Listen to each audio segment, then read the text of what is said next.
For the PFC upcoming meetings in August and September, the primary item is the review of the draft EIS for Lost Creek, Boulder Creek.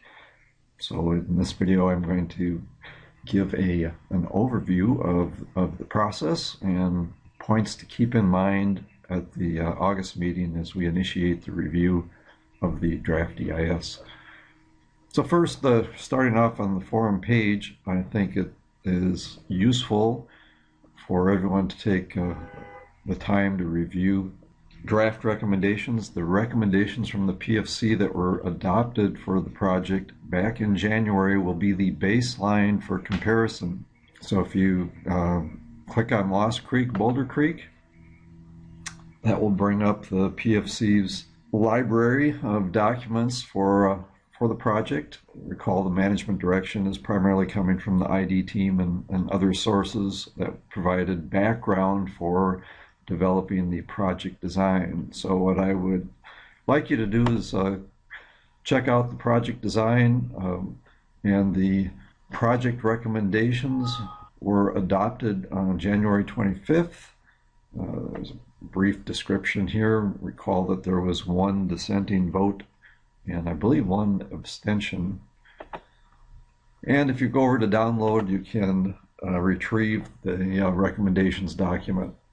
Now the recommendations, as I said, will be the baseline for comparison. The draft EIS will have the proposed action, the do nothing alternative, and then other alternatives that will be analyzed by the ID team. But recall that the coalition's recommendations are organized by the type of restoration action and the related investment. And so there are two primary categories: vegetation and road and recreation infrastructure. And in each one of those, there's a desired condition compared to the current condition, and then a description of treatment types, priorities, and objectives. As we review the draft EIS and the analysis of the alternatives, the objectives for each one of these, the vegetation and road and recreation infrastructure, will be important because they will again be the baseline for comparison. Which of the alternatives, the key question, contributes to the 5 goals of the coalition? And recall that at the July meeting, we had a discussion of the relative priorities of those goals.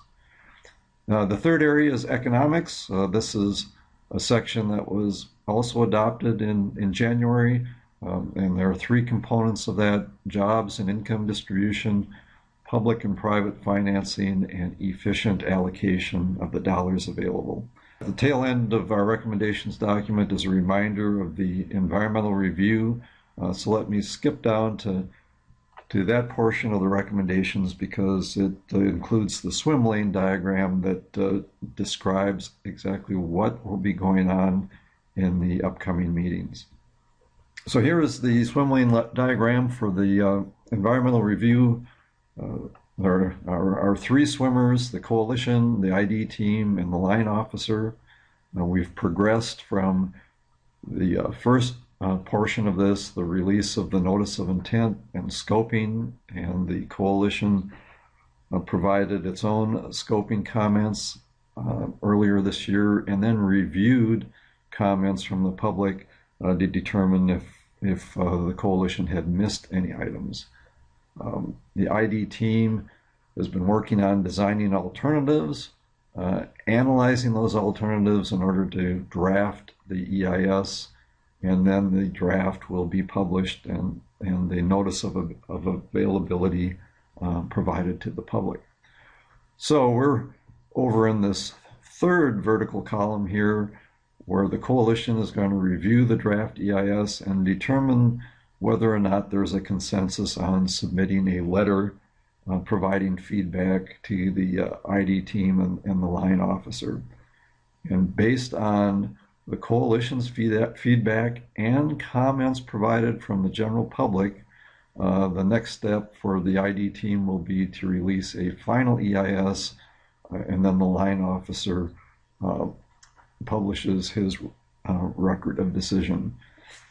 And at that point, there will be another opportunity for the coalition to provide feedback in terms of a letter of support. So for August and September, we're involved in this portion of the step, primarily reviewing the draft EIS and determining whether there's consensus on submitting a letter of feedback to the ID team and the line officer. During the review of the draft EIS, I do think it's important for the PFC to keep one thing in mind. There was, I think it's fair to say, a stumbling block in the Mill Creek Council Mountain review, and that was ownership in the proposed action.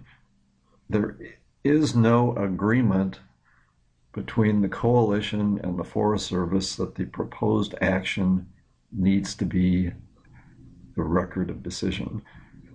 The review of the alternatives and the environmental impacts of those alternatives, it could very well be that one of the alternatives does more to achieve the coalition's 5 goals than the proposed action. So I think please keep that in mind during the review. Keep an open mind. There is the possibility that an alternative other than the proposed action could not only be the Forest Service's preferred alternative, but it could be the coalition's preferred alternative. And the gauges to measure that will be the objectives from the recommendations document compared to the indicators reported in the draft EIS and the relative priorities that the coalition members assign to the 5 PFC goals. So please take the time to refresh your memories on the recommendations, including the coalition goals. Look at the vegetation section. Pay particular attention to the objectives, the quantified objectives for vegetation. The same for road and recreation infrastructure. The objectives there focused on watershed condition and also the Lost Valley Reservoir plan, and then also the economic objectives. I will look forward to the discussion starting at the August meeting, and I'm assuming it will continue on for the PFC's September meeting.